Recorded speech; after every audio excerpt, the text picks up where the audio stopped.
Hello and welcome back. In this part of the website we're going to look at how you measure your windows for blackout screens. Now there are two different ways of measuring a window. It all depends on whether you want a single window, which is just one opening window on its own, or whether you're looking to cover a couple of windows, maybe 2 or even 3 windows with a single blackout screen. We'll show you now how to measure both different scenarios individually. In this first scenario, we're going to cover a single window. The single window you can see here is simply set on its own between 2 walls. Now, we could cover the entire window, and that is still possible, but there are 2 disadvantages to that. Firstly, if you cover the whole window, the handle here on the left hand side on this window may get in the way and may press slightly against the screen. So, how do we overcome that? Well, because it's a single window on its own, we can simply measure from the right hand side of the handle here, which is on the left, over and include the frame of the window that opens itself on the right hand side. So in other words, we're just going to cover the glass area, nothing more. Now the advantage of that is that when the screen is on and you open the window, the screen will go out with the window, and then when you draw the window back, the screen is in place straight away. It means you've got the full ability to open and close the window without having to replace the screen or take the screen off at any time. Now, let's have a look at the screen in place. This window has already got a screen fitted, which is a single screen. You can see the fixings are here on the frame that opens. Now, this is an option, usually when you're covering one window on its own. So just remember that one. So let's draw the screen down again. It simply comes off the fixings at the top, drops down into place, and we simply level it up, smooth it into place all round, and there we are. So the screen is now fixed, giving us blackout on this particular window. You will be able to see that there are small dots of light here. Those are the stitch marks from where we put the fixings in on the other side of the screen. So you can see now that when we open the window, the screen goes out with the window, so we've got the window open. During the day you can get some air into the room, or at night even you can get some air into the room.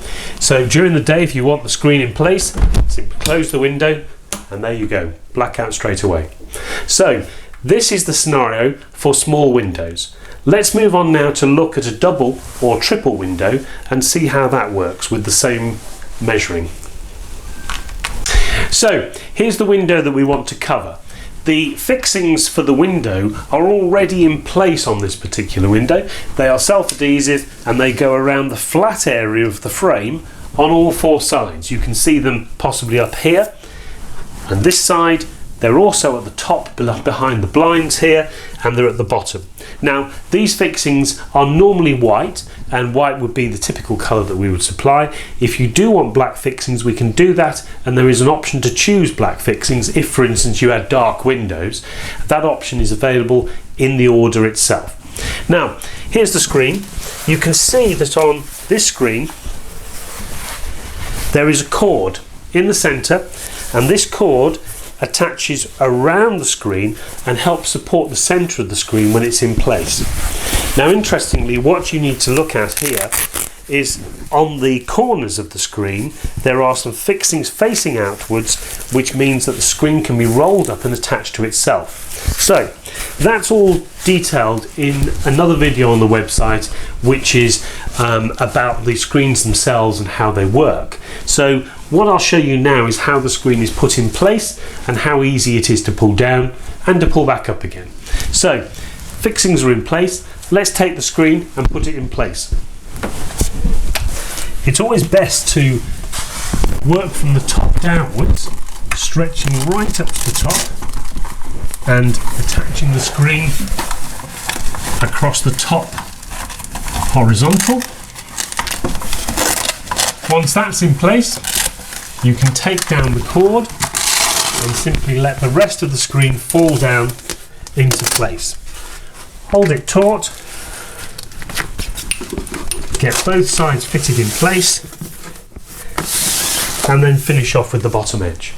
So now you can see the screen is in place. I've got another window in this particular room which is letting light in, but you can see now that we have pretty full blackout. I've just got a bit of a corner there that needs moving over slightly, and of course, because the fixings are 2.5 centimeters wide, you can jiggle the screen around to get it nice and straight should you want to.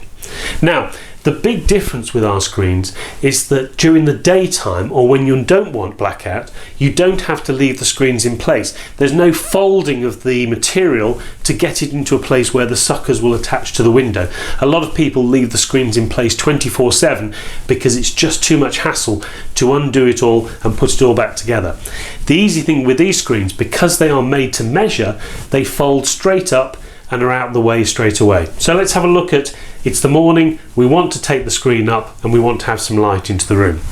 So all we do is we find a corner at the bottom and pull the screen away, fold it once, fold it twice, fold it 3 times, and then just press it into place against the fixings at the top of the window. Take your strap, pop that into place, and it's a little bit untidy at the top, but you get the idea. The screen's now in place, it's pulled up to the top of the window, you can have the windows open and the sun coming in all day.